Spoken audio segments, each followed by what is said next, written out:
Taijun stood at the huge doorway of Galactic Union Academy. His blue scales shined in the bright lights of the space station. He felt very nervous. This was his first day at the famous school where young aliens from all over the galaxy studied together. As a Zendari, he looked very different from most students. He had 4 eyes instead of 2, and soft, moving tendrils hung from his face. His people were new to the Galactic Union, and many older species looked down on them. Taijun checked his small computer pad again. "Room 507, Xenobiology," he said quietly. The hallways were crowded with all kinds of alien students.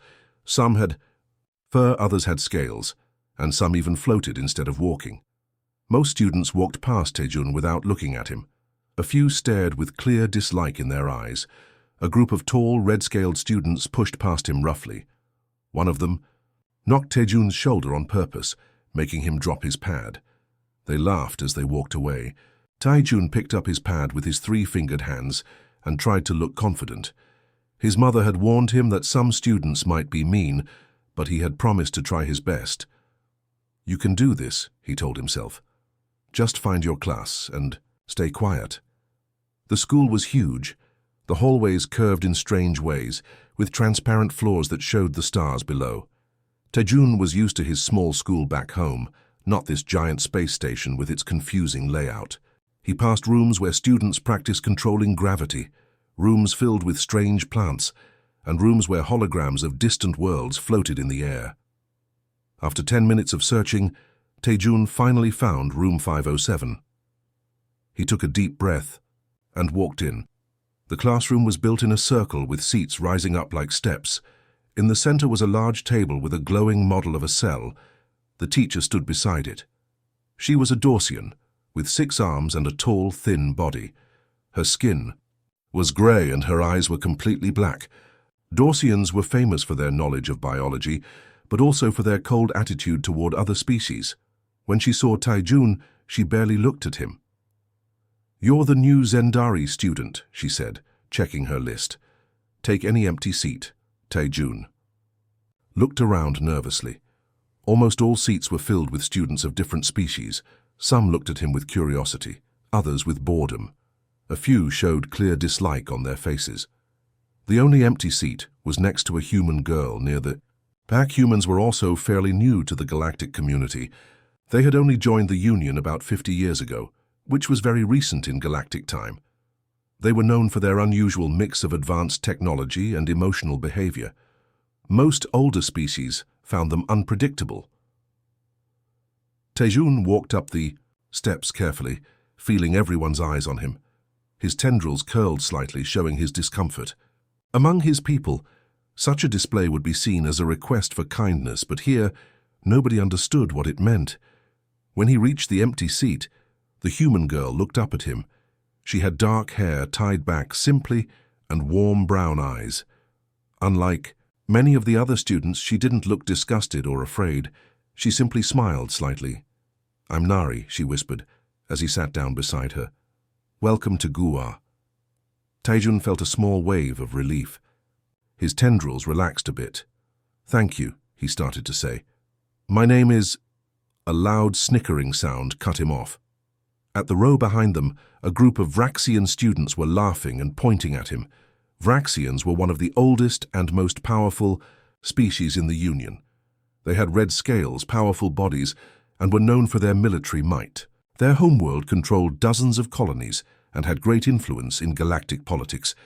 Their leader, a broad-shouldered male with especially bright crimson scales and several honor marks on his neck, made a crude gesture.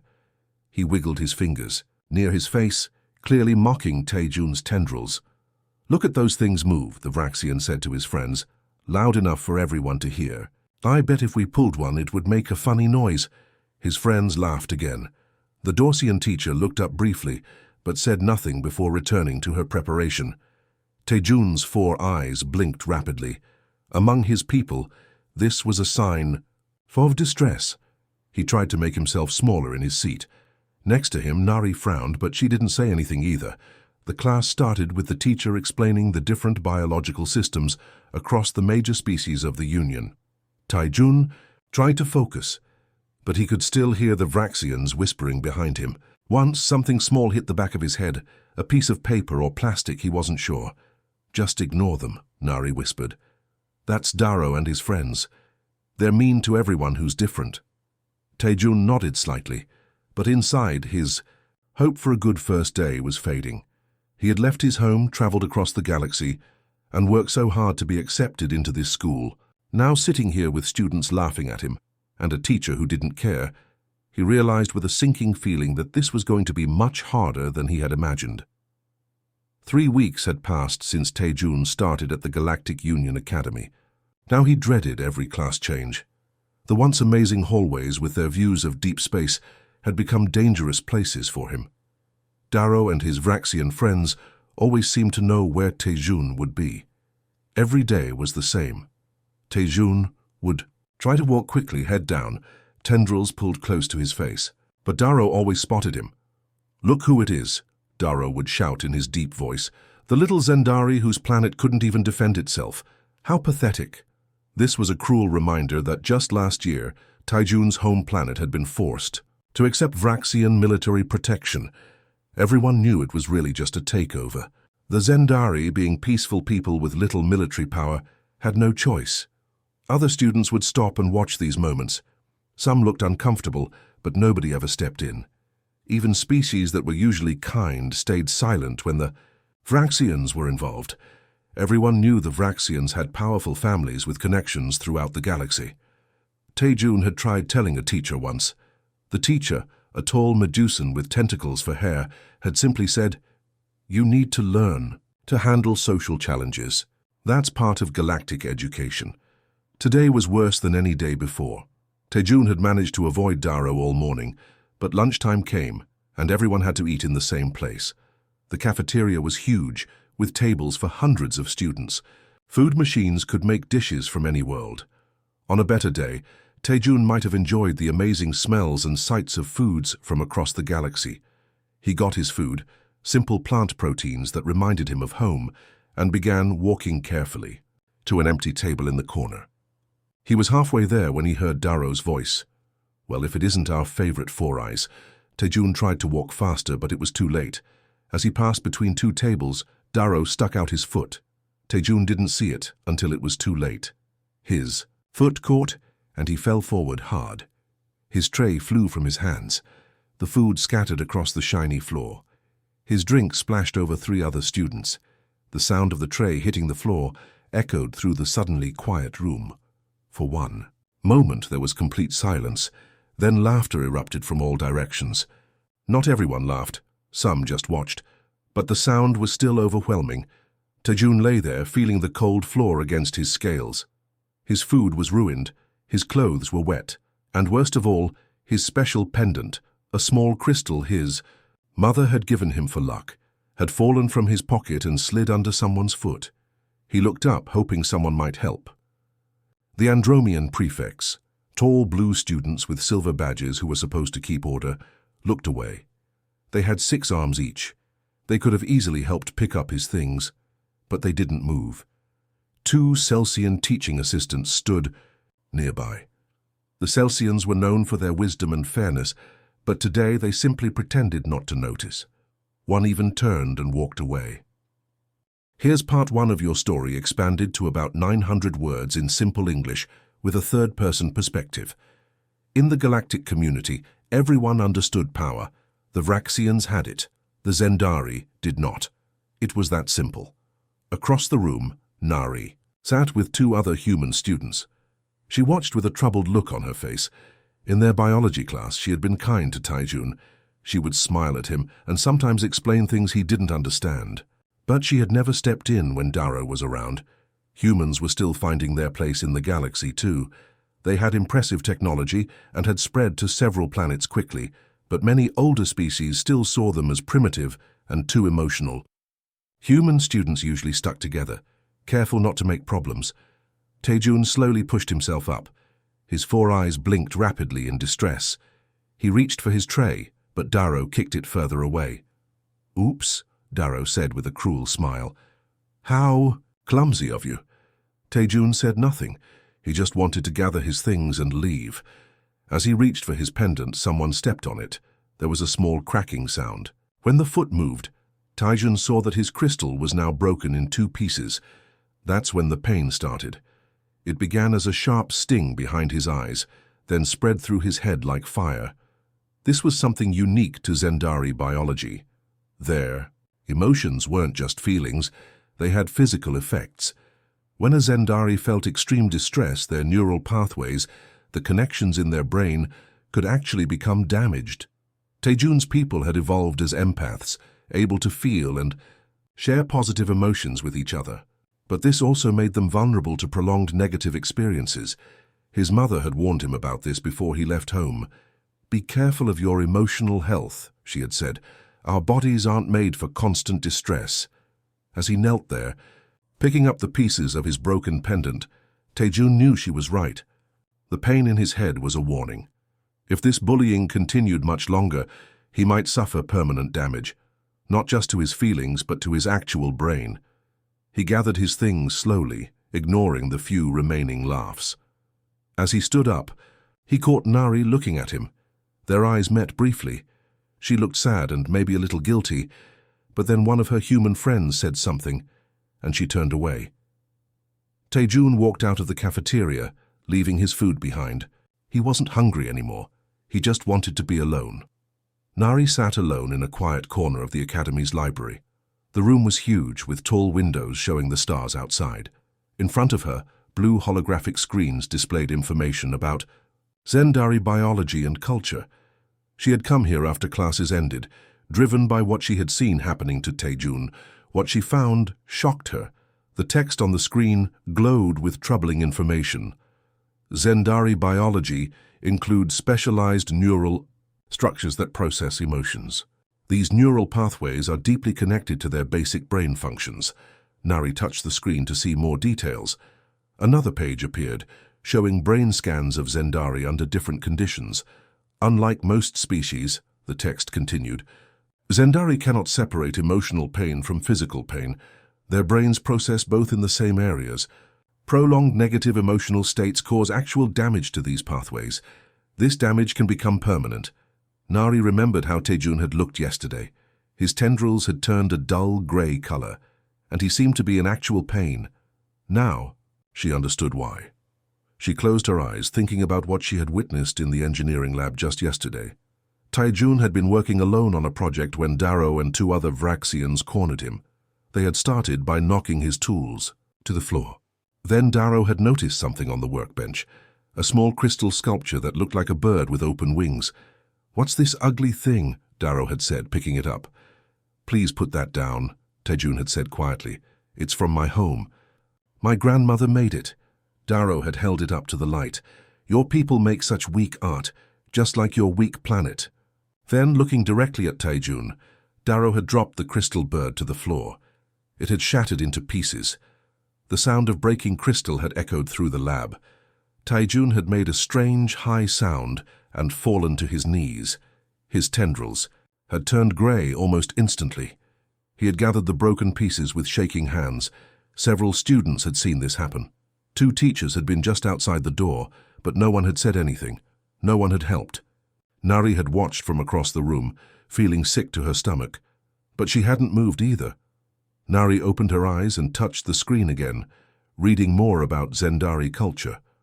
The Zendari value community bonds and emotional harmony above all else. Their society is built on mutual support. Isolation is rare on their homeworld.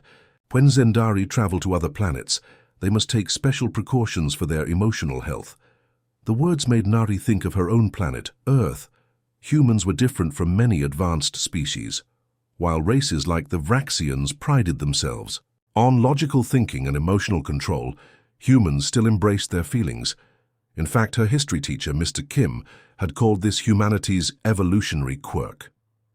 When other species reached high technology levels, they often changed their own biology to remove primitive emotions. Humans were one of the few species that kept their emotional nature while developing advanced technology. Maybe that's not a weakness, Nari whispered to herself. Maybe it's important. Her thoughts were interrupted when Minju, another human student, sat down next to her. "There you are," Minju said. "I've been looking for you." She glanced at the screens. "Studying Zendari biology? Why?" Nari explained what she had learned about Taijun's species and the danger he was in from Daro's bullying. Minju frowned. "That's sad, but you need to be careful. We're still new in the Galactic Union. Humans need to show we can follow the rules." "What rules?" Nari asked. "The unwritten ones. Species hierarchy matters here. The Vraxians are powerful.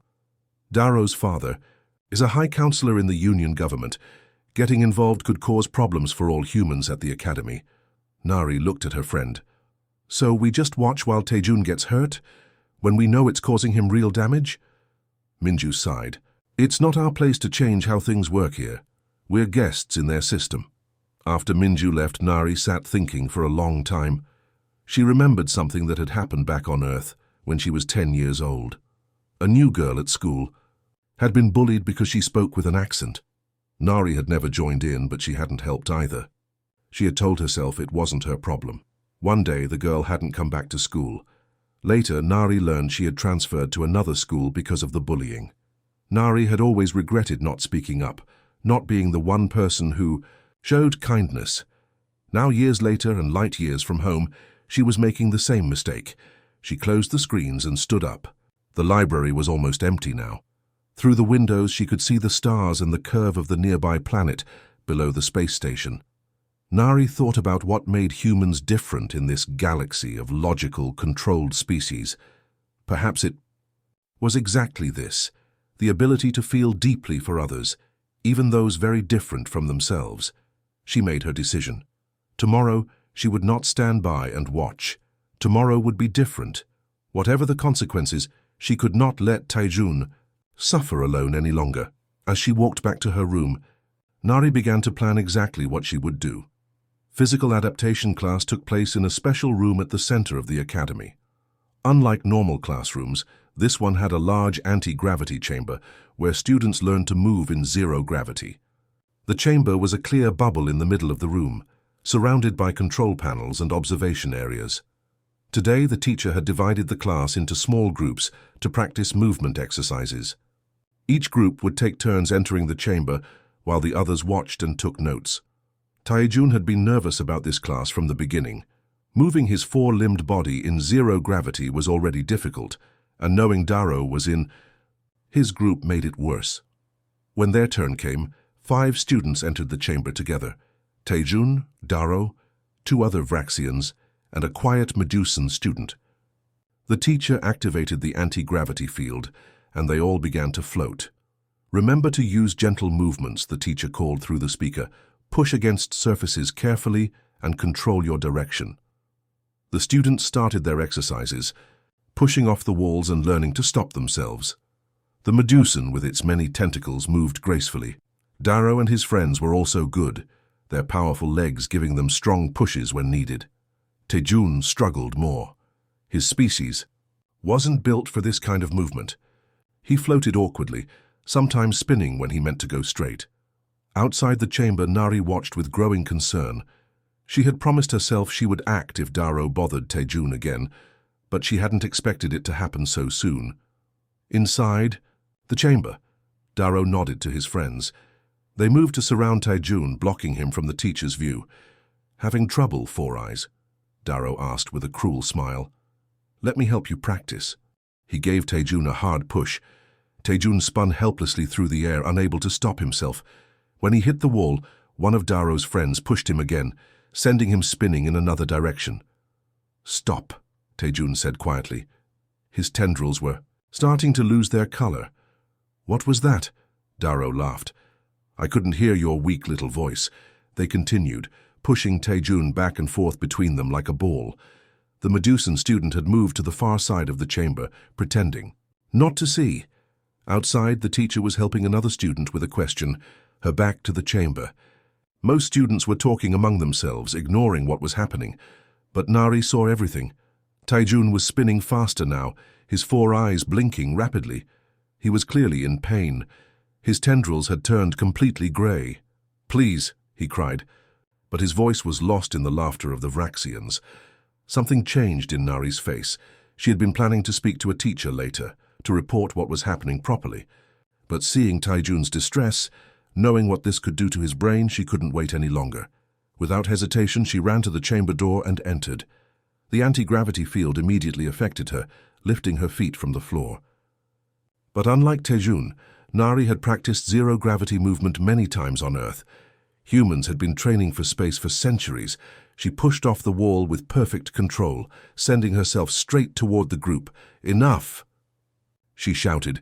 Her voice was so loud, so full of authority, that everyone in the chamber froze.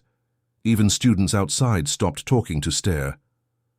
Nari caught Taijun gently, stopping his spin. She positioned herself between him and the Vraxians, helping. "The dizzy Zendari stabilize. This ends now," she said firmly. Darrow stared at her in shock for a moment. Then his face hardened. His chest plates, the armored scales that covered Vraxian torsos, puffed outward. This was a traditional Vraxian. Display of dominance meant to intimidate. "Stay out of this, human," he growled. "This doesn't concern your species." Nari kept one hand on Taijun to keep him steady. She looked directly into Darrow's yellow eyes. "It concerns anyone with basic decency," she replied.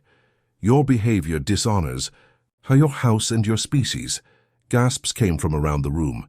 Nari had just used perfect Vraxian diplomatic language, the formal way their culture expressed serious challenges. It was clear she had studied their customs carefully. "You dare speak to me of honor," Darrow hissed, pushing himself closer to her. "You know nothing of my house." "I know enough," Nari answered calmly. She did not back away. "I know that true Vraxian honor comes from facing worthy opponents, not tormenting those weaker than yourself." More gasps. Students were pressing against the clear walls of the chamber now, watching with wide eyes. "I have seen you," Nari continued, her voice steady. "Break Taijun's family crystal in the engineering lab, a violation of the Vraxian code of property respect." She began listing other incidents, each time naming the specific rule in Vraxian culture that had been broken. It was clear she had researched everything carefully. "In the cafeteria, you caused him to fall, a direct violation of safe passage rights. In biology class, you mocked his physical form, breaking the diversity acknowledgement principle that your own people signed in the Galactic Charter."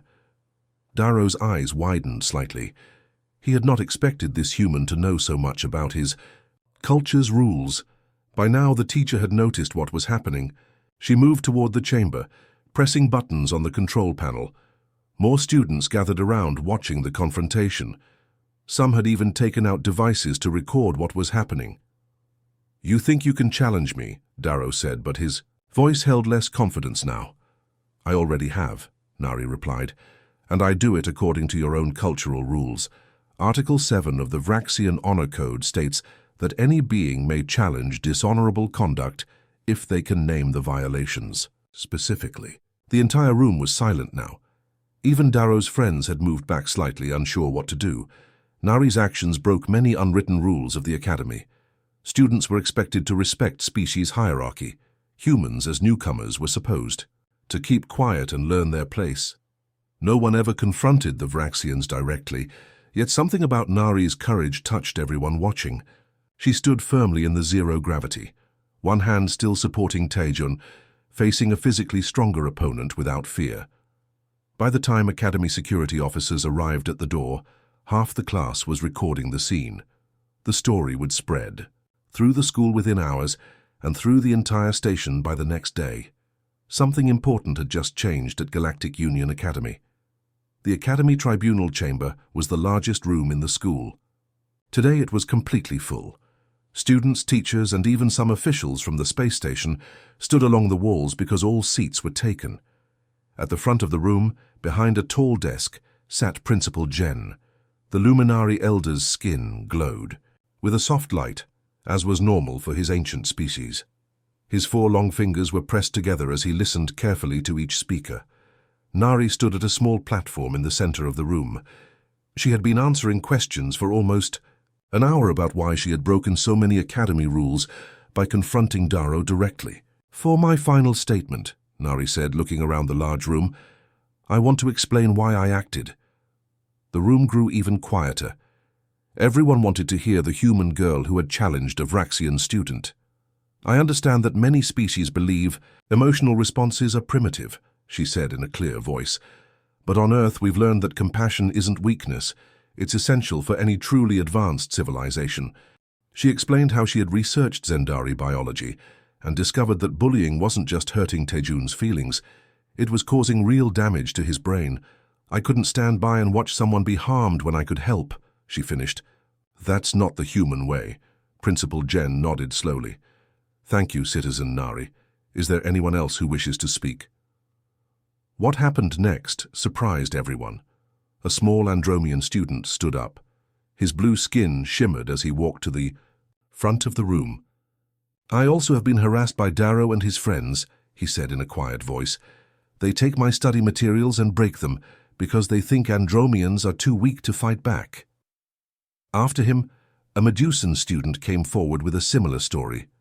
Then a Celsian. By the end, students from 7 different species had told their stories of being bullied or seeing others bullied. Most shocking of all, 2 young Vraxians approached the platform. They were smaller than Darrow, with fewer honor marks on their scales. We wish to testify that Darrow's actions break our own cultural codes, one said formally. The Vraxian way is to show strength against equal opponents, not to harm those weaker than ourselves.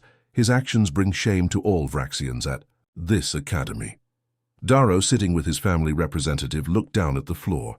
His chest plates were flat against his body, a sign of submission in Vraxian body language. After listening to everyone, Principal Jen stood. His glowing form seemed taller, more serious than usual. I have made my decision, he announced. While Citizen Nari's methods were unorthodox, her core principle aligns with the founding ideals of this academy. We have failed to uphold these standards. He looked directly at Darrow. Citizen Darrow, you will spend the next 3 months working in community service, helping species you have harmed. Then the principal turned back to the wider audience. More importantly, I am ordering new protocols to be created immediately. Representatives from all species will work together to develop rules that protect everyone at this academy. The room burst into excited talking. This was a big change. For the first time, the school would have clear rules against bullying with real consequences. 3 weeks later, Taejun sat with Nari in the academy gardens. This beautiful place was filled with plants from dozens of worlds. They sat at a table, under a tree with glowing blue leaves. Taejun looked much better now. His tendrils had returned to their healthy blue color. He moved more confidently. Most importantly, he wasn't alone anymore. At their table sat students from several different species. There was Dongi, another human student, and Kalir, a young Andromean. Even a junior Vraxian named Rakos had joined them to study. My father sent me an interesting message yesterday, said Junho, a human boy who had recently transferred to the academy. He works with the Galactic Council, and he says they're actually discussing human emotional intelligence as a potential asset now, not just as a primitive trait. Really? Nari asked, surprised. Yes. Your actions here were recorded and shared widely. Many species are reconsidering what humans bring to the galactic community. Taejun nodded, his tendrils moving gently with happiness. On my homeworld we have a saying, a single act of courage illuminates 1,000 paths. I never understood it until now. He was right. In the weeks since the tribunal, obvious changes had happened throughout the academy. Species that never used to mix now sat together in classes. Teachers paid more attention to how students treated each other. The new anti-bullying rules were posted in every hallway, written in all major galactic languages. Even Darrow had changed. He wasn't friendly to Taejun, but he kept his distance and had stopped bullying others. His community service helping in the Zendari Cultural Center on the station seemed to be teaching him something. As they talked, more students approached their table, a young Celsian with a question about biology, 2 Medusan students wanting to join their study group. Before Nari's confrontation with Darrow, these species would never have mixed so freely. Something fundamental had shifted in the Academy's atmosphere. Old barriers between species were breaking down, new friendships were forming across cultural lines. Nari watched all this with quiet happiness. She had just wanted to help one student who was suffering. She never expected to change the entire school. Maybe, she thought, This was humanity's real gift to the galaxy. Not just our technology or our ships or our science, but our willingness to stand up for others when no one else would. Perhaps this simple human trait, this primitive emotional response, was exactly what the advanced galactic community needed.